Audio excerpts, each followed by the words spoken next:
Students, welcome back to the session of class 10th chemistry subject for ICSE board. As you all know that we are doing chapter chemical bonding. So today our last topic of this chapter is coordinate bond. What is coordinate bond? Before discussing about the coordinate bond, let's discuss about the previous topics which we have learned already.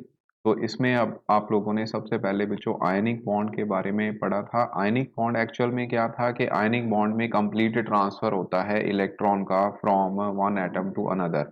तो यहाँ पे atoms जो है वो metal रहती हैं जो electron देता है और नॉन मेटल रहती है जो इलेक्ट्रॉन गेन करता है। ठीक है, मेटल के केस में भी ज्यादातर फर्स्ट ग्रुप और सेकंड ग्रुप के एलिमेंट्स होते हैं और जिनकी आयोनाइजेशन इंथैल्पी रहती है लो। उसके बाद नॉन मेटल्स वो रहते हैं जो कि 16th ग्रुप और 17th ग्रुप को बिलोंग करेंगे। एंड बच्चों यहाँ पे इलेक्ट्रॉन गेन इंथैल्पी जो कि क्या रहती है हाई। ठीक है, सो ये बेसिक कंसेप्ट था आयनिक बॉन्ड का। और इलेक्ट्रोनेगेटिविटी डिफरेंस जो है वो 1.7 से अबव होना चाहिए, तो वो बॉन्ड जो है आयनिक बॉन्ड कहलाता है। और दूसरी तरफ जो एलिमेंट इलेक्ट्रॉन को शेयर डोनेट नहीं कर सकते कंप्लीटली, ठीक है, तो वो सिर्फ शेयरिंग कर सकते हो। तो यहाँ पे शेयरिंग ऑफ इलेक्ट्रॉन्स के साथ जो बॉन्ड बनता है जिसको हम म्यूचुअल शेयरिंग भी बोल देते हैं, वो कोवलेंट बॉन्डिंग कहलाता है, जिसमें बाकी सारे एलिमेंट हो जाते हैं बनाते हैं कोवलेंट बॉन्ड। इसमें 16th ग्रुप और 17th ग्रुप के एलिमेंट्स भी इंक्लूडेड होते हैं, जैसे कि क्लोरीन हो गया, हाइड्रोजन हो गया, ठीक है, ऑक्सीजन हो गया, नाइट्रोजन हो गया।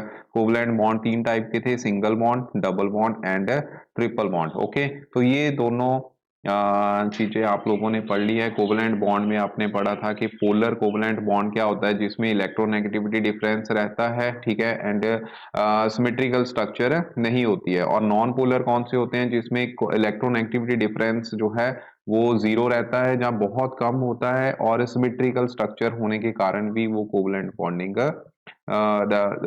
कोवलेंट बॉन्ड को हम नॉन पोलर यहाँ पे कोवलेंट बॉन्ड बोलते हैं। ठीक है, सो बच्चों अब कुछ एलिमेंट ऐसे रह गए, जहाँ मॉलिक्यूल ऐसे रह गए जिनके पास क्या है, इलेक्ट्रॉन शेयर तो वो करते हैं, लेकिन वो शेयरिंग ऐसे होती है कि शेयरिंग नहीं, वहां पे ट्रांसफर ऑफ इलेक्ट्रॉन हो जाता है, बट वो कंप्लीट ट्रांसफर नहीं कहलाता। जैसे मैं आपको एक एग्जांपल लेके समझाता हूँ कि मान लो आपके पास वाटर मॉलिक्यूल है। अब आपको पता है वाटर में कोवलेंट बॉन्ड होता है। अब इसके पास ऑलरेडी दो इलेक्ट्रॉन ये वाले पड़े हैं और ये वाले दो इलेक्ट्रॉन पड़े हैं, जिनको हम नॉन बॉन्डिंग इलेक्ट्रॉन बोलते हैं, जहां फिर लोन पेयर बोलते हैं। ठीक है, अब कोई ऐसा एलिमेंट आ गया जहां आयोन आ गया जिसके पास इलेक्ट्रॉन की कमी होगी, जैसे कि आपको पता है proton.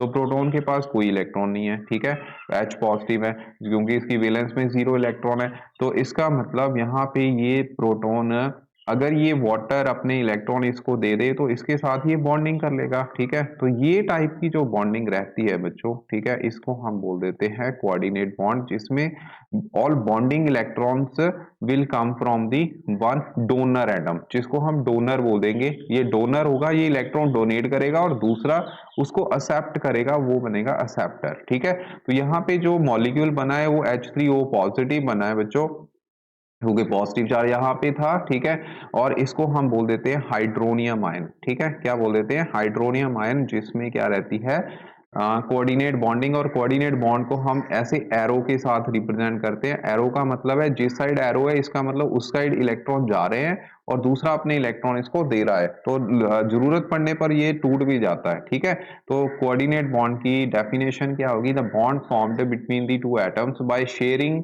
of a pair of electron provided entirely by one of the combining atom but shared by both। Sharing तो वहां पे हो गई, लेकिन ट्रांसफर इलेक्ट्रॉन जो है वो एक एटम पूरे के दोनों इलेक्ट्रॉन कौन दे रहा है, एक डोनर एटम यहाँ पे दे रहा है। ठीक है, और इसको हम कोऑर्डिनेट बॉन्ड या फिर बच्चों डेटिव बॉन्ड भी बोल देते हैं। ऐसे ही आपके पास अब एक और एग्जांपल है, आपको पता है अमोनिया में भी इस तरीके से बच्चों एक लोन पे रहता है और H पॉजिटिव आयन अपने इलेक्ट्रॉन इसको दे देगा, जिसकी वजह से यहाँ पे क्या बनेगा बच्चों, यहाँ पे कोऑर्डिनेट बॉन्ड बनेगा और ये इसका नाम बन जाएगा, क्या बनेगा, हाइड्रोनियम सॉरी अमोनियम आयन, ठीक है। पॉजिटिव के पीछे ज्यादातर आईयूएम लगता है, ये आप लोगों को पता होगा, ठीक है। तो कंडीशन क्या होगी, सबसे पहले कंडीशन है one of the atom must have at least one lone pair of electron, ठीक है, और another atom should have short of at least one lone pair of electron, यानी कि उसके पास इलेक्ट्रॉन की कमी होनी चाहिए। मतलब अगर हम ज्यादा हायर ग्रेड में जाएं तो वो उनको बोल देते हैं हम एम्प्टी ऑर्बिटल होने जरूरी होते हैं, ठीक है। अब एक दो और एग्जांपल मैं आपको बता देता हूं, जैसे कि AlCl3, ये भी जो इसमें भी एम्प्टी ऑर्बिटल रहते हैं, ये भी इलेक्ट्रॉन एक्सेप्ट कर सकता है किसी से, जैसे कि क्लोरीन अगर इसके साथ क्लोराइड आयन लग जाए, ठीक है, तो ये AlCl4 नेगेटिव बनाएगा, इसमें भी ये कोऑर्डिनेट बॉन्ड बनेगा, ठीक है। सिमिलरली BF3 जो है ये भी इलेक्ट्रॉन डेफिशिएंट कंपाउंड है, ठीक है जी, क्योंकि इसका ऑक्टेट कंप्लीट नहीं है, ठीक है। ऑक्टेट कंप्लीट नहीं है, क्यों नहीं है, देखिए 3 यहाँ पे F लगे तो 1 2 3 4 5 6 इलेक्ट्रॉन है, ऑक्टेट कंप्लीट नहीं है, 1 इलेक्ट्रॉन और ले सकता है, ठीक है। तो एक फ्लोराइड आयन या कोई भी मॉलिक्यूल जिसके पास एक्स्ट्रा इलेक्ट्रॉन है वो यहाँ पे दे देगा, इलेक्ट्रॉन अपने दे देगा और बॉन्डिंग कर देगा, ठीक है जी। So this is all about coordinate bond. Thank you very much.